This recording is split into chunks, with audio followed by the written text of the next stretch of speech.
নিবন্ধনের জন্য যুদ্ধ করে যাচ্ছি। যে কয়জন যোগ্য লোক আমরা পাবো সেই কয়জন যোগ্য লোককে আমরা প্রার্থী করবো ইনশাল্লাহ। আমাদের রাজনীতির মূল লক্ষ্য হচ্ছে পরবর্তী প্রজন্ম।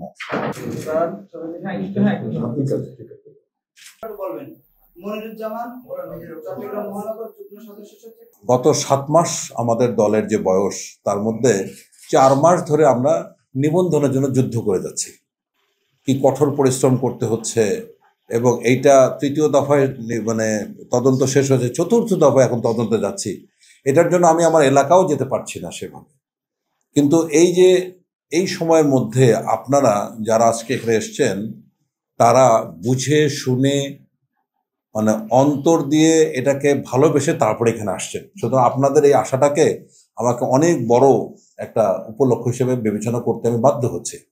এবং আপনারা অনেক কষ্ট করে যে এসছেন, এই দলের প্রতি সংহতি প্রকাশ করছেন, সমর্থন প্রকাশ করছেন, এটা আমাদের জন্য অনেক বড় পাওয়া। রাজনীতিতে ভালো মানুষ আসতেই হবে।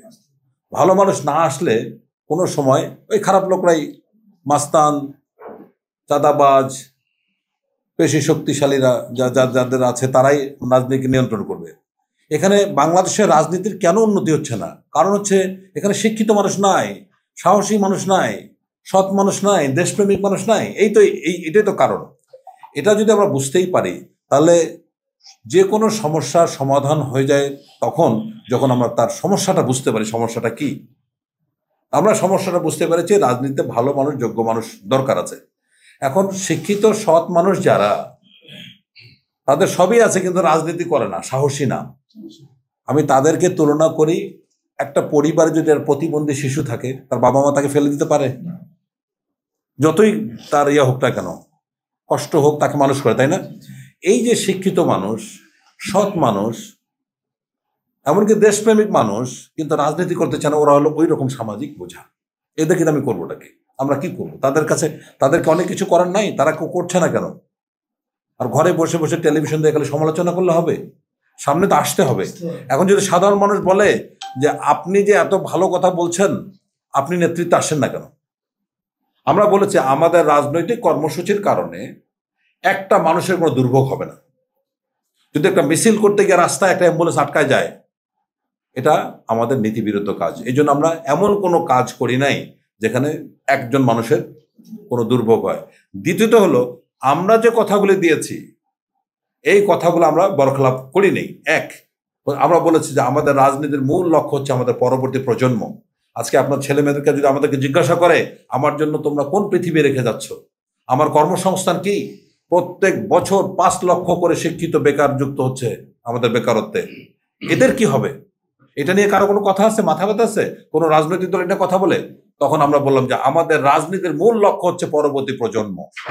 পরবর্তী প্রজন্ম যদি আমার মূল লক্ষ্য হয়, এই প্রজন্মকে আমি রাজনীতি করতে দিতে পারি না। সুতরাং স্ট্রেট আমরা বলেছি, আমরা ছাত্র রাজনীতি, শিক্ষা প্রতিষ্ঠান আমরা রাজনীতি করব না। আমরা আমাদের দলের কোনো অঙ্গ সংগঠন ছাত্র রাজনীতি নাই। কারণ আমি বলবো পরবর্তী প্রজন্ম, আবার বলবো আসো রাজনীতি করো, তাহলে তো হলো না। তো এই বিষয়গুলিকে চিন্তা ভাবনা করে আমরা আমাদের দলকে সাজিয়েছি।